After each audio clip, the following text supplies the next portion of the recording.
বর্তমানে দেশের নারী ও শিশুদের প্রতি সহিংসতা ও নিপীড়নের ঘটনা অনেক উদ্বেগজনক বলে মন্তব্য করেছেন বিএনপির স্থায়ী কমিটির সদস্য সালাহউদ্দিন আহমেদ। আন্তর্জাতিক নারী দিবস উপলক্ষে ঢাকা বিশ্ববিদ্যালয়ের ছাত্র শিক্ষক কেন্দ্রে বাংলাদেশ জাতীয়তাবাদী ছাত্রদল আয়োজিত অদম্য নারী শক্তিতে অজেয় শীর্ষক কর্মসূচিতে বক্তৃতা করেন তিনি।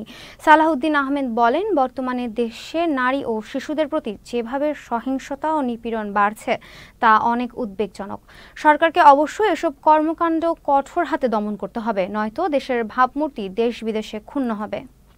জুলাই গণ অভ্যুত্থানের শহীদের প্রত্যাশা এবং আকাঙ্ক্ষা অনুযায়ী আমরা নারী সহ সমাজের অন্যান্য অংশের যে ক্ষমতায়নের জন্য আমরা প্রতিশ্রুতি দিয়েছি তার মধ্যে অন্যতম হচ্ছে যে নারীদের ক্ষমতায়ন করা হবে সাংবিধানিকভাবে, সংসদীয়ভাবে এবং আইনিভাবে, প্রাতিষ্ঠানিকভাবে সমাজের সর্বক্ষেত্রে নারীদেরকে ক্ষমতায়ন করা হবে এবং সেই ক্ষমতায়নের হার পূর্বের তুলনায় বৃদ্ধি পাবে। আমাদের এখানে সেলিমা আপা একটা কথা বলে গেছেন এবং কাশ্মীরি আপাও বলে গেছেন, আরো অনেকে বলে গেছেন যে নারীর ক্ষমতায়নের বিষয়টি যেন আমরা সেই হিসাবে লক্ষ্য রাখি।